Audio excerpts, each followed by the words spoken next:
13 अक्टूबर सन 1972 एक छोटा चार्टर्ड हवाई जहाज जिसमें लगभग 45 लोग बैठे हैं। ये हवाई जहाज यूरुग्वे से चिली जाते हुए एंडीज की पहाड़ियों से टकरा जाता है और ये टकराव इतना भयंकर होता है कि जहाज के परखचे उड़ जाते हैं। 45 में से 12 लोग हवा में ही कहीं गायब हो जाते हैं और जो लोग जहाज के मलबे में बच जाते हैं वो बहुत ज्यादा जख्मी हो जाते हैं। किसी का बाजू अलग हो जाता है, किसी के जिस्म में रॉड घुस जाती है और किसी की अंतड़ियां ही बाहर निकल आती हैं। मगर हैरानी की बात अब भी ये थी कि ये सभी लोग अभी भी जिंदा थे, मगर ये सभी एक ऐसी अनजान जगह पर थे जहां इनके अलावा सैकड़ों किलोमीटर दूर दूर बर्फीले पहाड़ों के अलावा और कुछ भी नहीं था। इस हवाई जहाज ने इन लोगों को एक ऐसी जगह पर लाकर फेंक दिया था जहां इन्हें 72 दिनों तक अभी मौत से लड़ना था। आस्ट्रो टीवी के एक और एपिसोड में आप सबका वेलकम। आपके प्यार का बहुत शुक्रिया। इस टकराव के फौरन बाद ही जहाज का बचा हुआ फ्यूल जहाज के चारों तरफ फैल जाता है, जिसमें जख्मी लोगों का ब्लड भी शामिल होता है। प्लेन में सब कुछ तहस महस हो जाता है। जहाज की सीटें प्लेन की बॉडी को फाड़कर बाहर निकल जाती हैं। प्लेन का कॉकपिट भी पूरी तरह से पिचक जाता है, जिसमें दोनों पायलट मौके पर ही मारे जाते हैं। अगर हम यहाँ से थोड़ा रिवर्स होकर एक दिन पीछे जाएं, तो 12 अक्टूबर के दिन एक military plane FH-2272 Uruguay Carrasco international airport से टेक ऑफ करता है और इसके अंदर बैठे हैं 45 पैसेंजर, जिसमें 19 रग्बी टीम के प्लेयर्स हैं और 21 लोग इनकी फैमिली और फ्रेंड्स थे। इसके अलावा 5 क्रू मेंबर्स और भी थे। असल में यूरुग्वे के अंदर ओल्ड क्रिश्चियन क्लब की एक रग्बी टीम थी जो उस वक्त की एक बहुत पावरफुल फुटबॉल टीम थी। ये हर साल यूरुग्वे से चिली के शहर सैंटियागो में मैच खेलने जाया करते थे और आज भी ये लोग सैंटियागो जा रहे थे इसी काम के लिए। ये उड़ान कुछ ज्यादा लंबी नहीं होनी थी। आमतौर पर यूरुग्वे से सैंटियागो जाने में सिर्फ 3 घंटे का ही वक्त लगता है, लेकिन रास्ते में आती हैं ऊंची एंडीज की पहाड़ियां और यही खूबसूरत पहाड़ियां इन पैसेंजर्स के लिए एक बहुत बड़ी मुसीबत बनकर खड़ी थीं। अभी सिर्फ 45 मिनट ही गुजरे थे कि इन पहाड़ियों में जबरदस्त तूफान आता है, जिस वजह से प्लेन रात भर के लिए अर्जेंटीना के मेंडोजा शहर में इमरजेंसी लैंड करवा दिया जाता है। अगले दिन 13 अक्टूबर को ये जहाज मेंडोजा एयरपोर्ट से दोबारा टेक ऑफ करता है और चिली जाने के लिए पायलट के मुताबिक आज का मौसम बिल्कुल साफ होता है। पूरे 1 घंटे तक ये सफर काफी अच्छा रहता है। अभी तक कोई दिक्कत नहीं थी, लेकिन यहाँ पहुंचकर जहाज का को पायलट एक बहुत बड़ी गलती कर देता है। ये सैंटियागो के एयर ट्रैफिक कंट्रोलर से कांटेक्ट करता है और कहता है, हम 10 मिनटों में चिली पहुंच रहे हैं, इसलिए हमारे प्लेन को लैंड करने की परमिशन दे दो। और एयर ट्रैफिक कंट्रोल में बैठा हुआ बंदा भी इसको अपना एल्टीट्यूड कम करके 10,000 फीट पर लाने की परमिशन दे देता है। 3:21 पर पायलट प्लेन का एल्टीट्यूड कम करने लगता है। ये प्लेन सैंटियागो के काफी करीब पहुंच चुका था, मगर किसी को नहीं पता था कि ये अभी भी इन पहाड़ियों के ऊपर ही उड़ रहा है।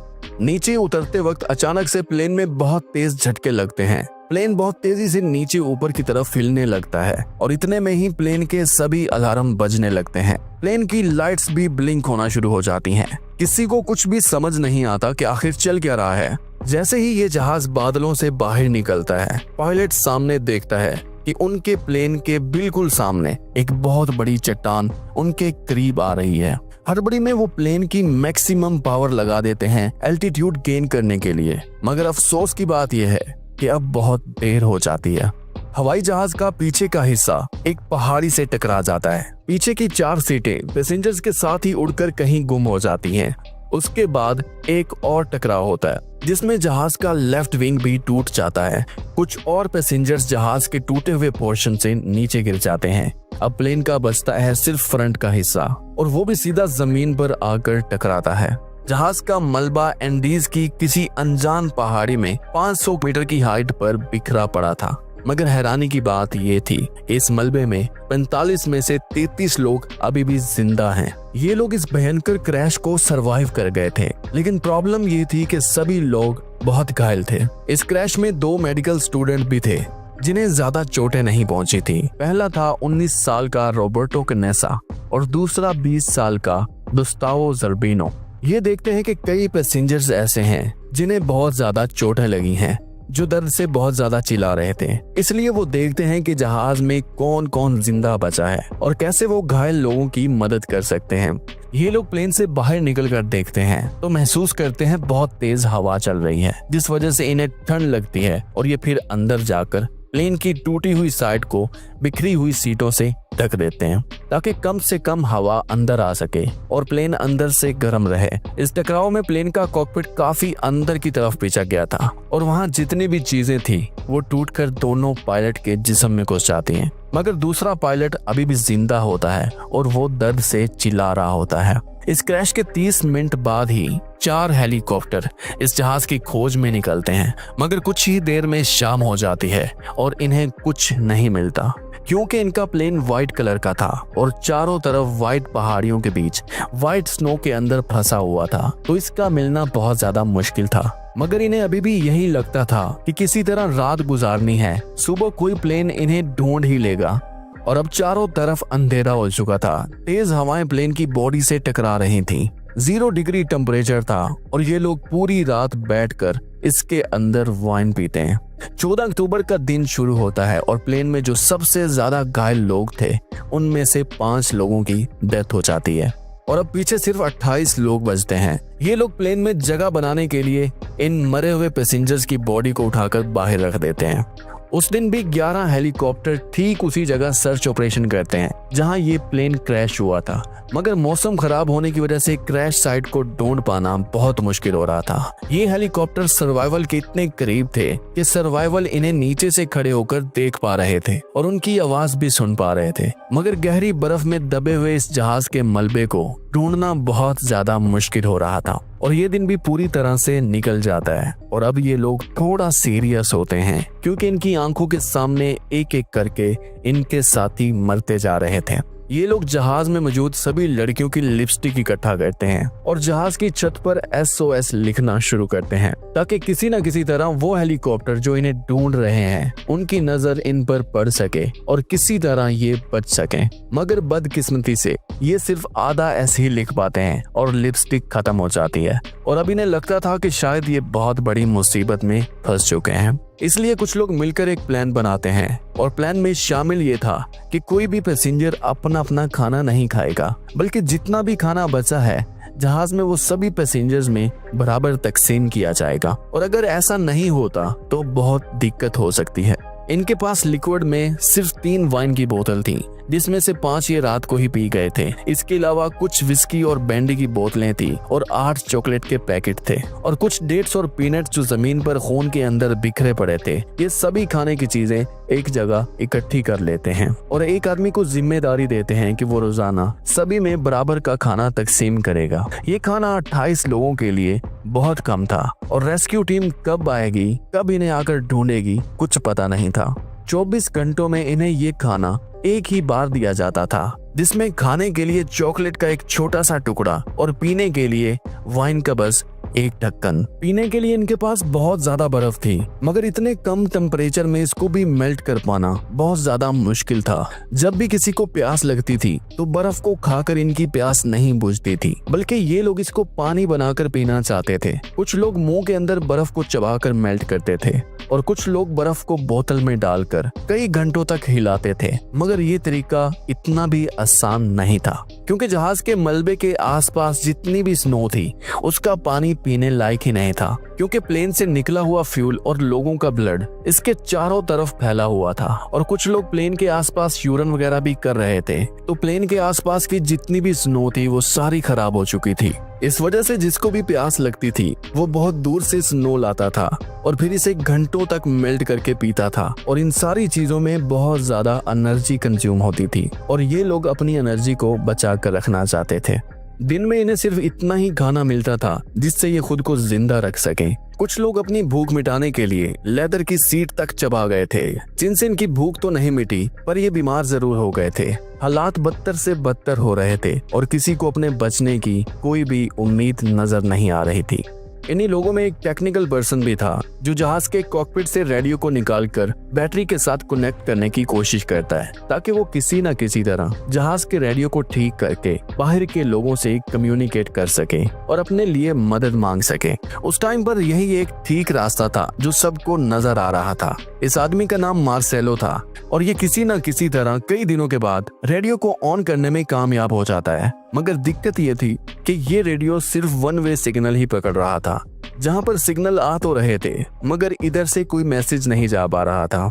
ये चिली के आसपास की कुछ ही फ्रीक्वेंसी को पकड़ पा रहा था जहां पर सिर्फ न्यूज वगैरह ही आ रही थी। ये लोग जो खाना खा रहे थे वो ना होने के बराबर बचा था। लोगों की हालत खराब हो रही थी और अब इनमें चलने की भी ताकत नहीं बची थी। लोग बहुत ज्यादा डर जाते हैं कि अगर खाना खत्म हो गया तो वो क्या खाएंगे और कैसे जिंदा बचेंगे। शाम को सभी लोग इकट्ठे होते हैं जिनमें वो 2 मेडिकल स्टूडेंट भी थे जिन्हें बहुत कम चोटें लगी थी। ये कहते हैं कि ऐसे कैसे हम जिंदा रह पाएंगे। अगर हमें जिंदा रहना है तो हमें खाना ढूंढना पड़ेगा वरना हम सब भूख से मारे जाएंगे। और उसके बाद ये जो चीज सबको खाने के लिए कहता है वो चीज सभी के रोंगटे खड़े कर देती है।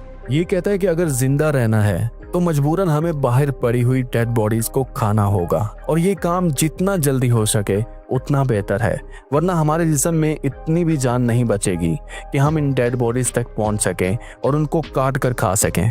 इसकी ये बात सभी लोगों को हैरान कर देती है और कुछ लोग इस बात से बहुत ज्यादा गुस्सा भी होते हैं क्योंकि बाहर किसी की बहन की डेड बॉडी पड़ी थी और कुछ लोगों के दोस्त या रिश्तेदारों की डेड बॉडीज भी पड़ी थी। 29 अक्टूबर क्रैश के 16 दिन बाद रात के वक्त इन लोगों को बाहर एक बहुत ही भयंकर आवाज सुनाई देती है। कुछ लोग जागते हैं और देखते हैं कि पहाड़ से एक बहुत बड़ा बर्फ का टुकड़ा खिसक कर इनके प्लेन से टकराता है और प्लेन के इस टुकड़े में पूरी तरह से बर्फ भर जाती है। 8 लोग बर्फ में फंसकर सांस की तंगी की वजह से मारे जाते हैं और अब पीछे बचते हैं सिर्फ 19 लोग। भूख से हालत बिगड़ती जा रही थी। इससे बुरा कुछ हो नहीं सकता था कि एक पैसेंजर उठता है, वो ग्लास का एक टुकड़ा लेता है और बाहर पड़ी हुई डेड बॉडीज में से किसी एक का मीट काट कर खा लेता है और उसको देखकर बाकी 2 लोग और उठते हैं और वो भी इस मीट को उठाकर खाने लगते हैं और यहाँ से इन लोगों की भूख और ज्यादा बढ़ जाती है और अब ये जिंदा रहने के लिए किसी भी हद तक जा सकते थे। उसके बाद कुछ दिन और गुजरते हैं और इंतजार करते करते 3 लोगों की जान और चली जाती है और अब पीछे बचते हैं सिर्फ 16 लोग। और अब इन्हें ये बात भी समझ आ गई थी कि कोई मदद नहीं करने वाला और अगर इन्होंने खुद कुछ नहीं किया तो ये लोग भी बेमौत मारे जाएंगे। इनके पास जो डेड बॉडीज थी जिसे ये रोज खा रहे थे वो भी खाने में आहिस्ता आहिस्ता कम बढ़ रही थी और इस वजह से ये लोग एक दूसरे को इस बात की भी परमिशन दे देते हैं कि बचे हुए लोगों में से कोई भी अगर मरता है तो दूसरा कोई भी इसकी डेड बॉडी खा सकता है। उसके बाद ये लोग डिसाइड करते हैं कि अगर इन्हें जिंदा रहना है तो इन्हें खुद ही कुछ ना कुछ करना होगा। यहाँ बैठकर मौत का इंतजार करने का कोई फायदा नहीं। अगर मरना ही है तो आखिरी दम तक कोशिश करके मरेंगे। 20 नवंबर को केनेसा और फर्नांडो एक डिटेल प्लान बनाते हैं। वो अपने साथ एंटोनियो को लेकर वेस्ट साइड की पहाड़ियों की दूसरी तरफ जाने का प्लान बनाते हैं, इस उम्मीद में कि पहाड़ की दूसरी साइड कोई गांव हो सकता है, कुछ लोग रहते होंगे जिनसे वो मदद मांग सके और सबकी जान बच सके। ये लोग डिसाइड करते हैं कि जिस दिन मौसम ठीक होगा तो उसी दिन ये पहाड़ पर चढ़ना शुरू करेंगे। सभी लोग डिसाइड करते हैं कि इन तीनों को ज्यादा खाना दिया जाए और सबसे गर्म कपड़े इन्हें दिए जाएं, क्योंकि ये लोग कोशिश करके बाहर निकलेंगे और वो भी पैदल। ठंड से बचने के लिए इन्होंने प्लेन की सीटों को फाड़कर उसमें से रुई निकालकर जैकेट बना ली थी और जो मरे हुए लोग थे उनके कपड़े उतारकर डबल करके पहन लिए थे। फाइनली क्रैश के 61 दिन बाद डेट आती है 12 दिसंबर की, जिस दिन इन तीनों को इस मिशन के लिए निकलना था। प्लान में ये भी शामिल था कि दिन में ये लोग पहाड़ पर चढ़ेंगे और रात के वक्त ये कैंप लगाकर इंतजार करेंगे। ये एक ऐसे पहाड़ पर चढ़ने वाले थे जहां पर एक्सट्रीम कोल्ड और हाई एल्टीट्यूड था। 3 दिन लगातार चलने के बाद इन्हें रियलाइज होता है कि जो खाना ये अपने साथ लेकर आए थे वो तीनों के लिए कम पड़ जाएगा। तो जब ये कंफर्म हो जाता है कि खाना कम है तो आगे चलकर किसी न किसी की जान जा सकती है खाना कम पड़ने की वजह से। तो 15 दिसंबर को ये एंटोनियो को वापस क्रैश साइट पर भेज देते हैं और खुद आगे बढ़ते रहते हैं। 4 दिनों में ये क्रैश साइट से सिर्फ 16 किलोमीटर की दूरी तय कर चुके थे। ऐसे ही चढ़ते चढ़ते इनको 8 दिन से ज्यादा का वक्त लग जाता है और जब ये टॉप पर पहुंचते हैं तो वहां पहुंचकर इन्हें दूर एक पहाड़ी नजर आती है जिस पर बर्फ बहुत कम थी, बल्कि उस पर दरख्त और पौधे भी लगे हुए थे, जिसके करीब एक रिवर भी थी, जिसे देखकर ये लोग बहुत ज्यादा खुश हो जाते हैं।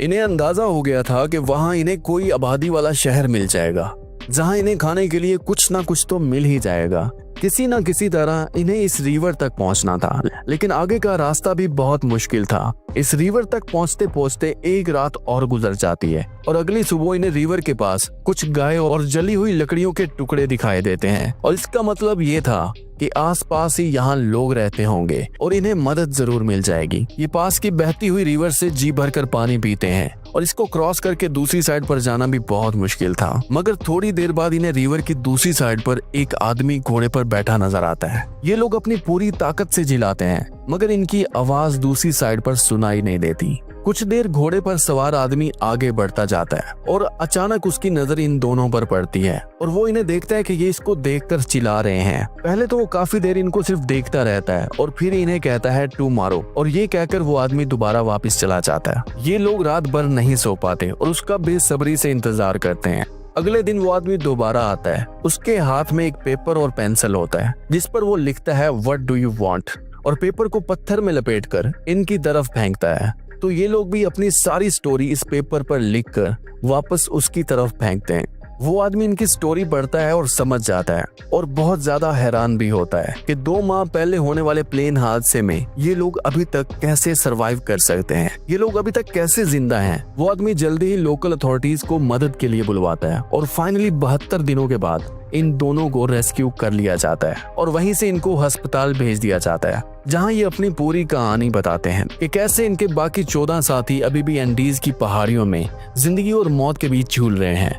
फाइनली 22 दिसंबर को रेडियो पर ये न्यूज भी पब्लिश हो जाती है कि एंडीज में जो यूरुग्वाई का प्लेन क्रैश हुआ था उसके 2 सर्वाइवर मिल गए हैं और इन्हें रेस्क्यू कर लिया गया है। और ये खबर उन 14 लोगों को भी मिल जाती है जो रोजाना प्लेन के रेडियो से इसी खबर का इंतजार कर रहे थे। ये न्यूज सुनकर 14 के 14 सर्वाइवल खुशी से रोने लगते हैं और उन्हें यकीन नहीं होता कि वो 72 दिन के बाद भी किसी न किसी तरह बच गए हैं। उसके बाद 2 हेलीकॉप्टर में इन दोनों मेडिकल स्टूडेंट को इनेसा और पराडो को बिठाया जाता है। इन दोनों ने 8 दिन में 90 किलोमीटर का फासला तय किया था और इनका वजन 30 किलो से भी कम पड़ गया था और इन बचे हुए लोगों को वहां से रेस्क्यू कर लेते हैं। 72 दिनों तक इतनी एक्सट्रीम कंडीशन में सरवाइव करना, वो भी बिना खाने के, एक ऐसी कहानी है जो किसी को भी हैरान कर सकती है। उम्मीद करता हूँ आंसू टीवी की ये वीडियो भी आप भरपूर लाइक और शेयर करेंगे। आज के लिए इतना ही, मिलते हैं किसी और वीडियो में।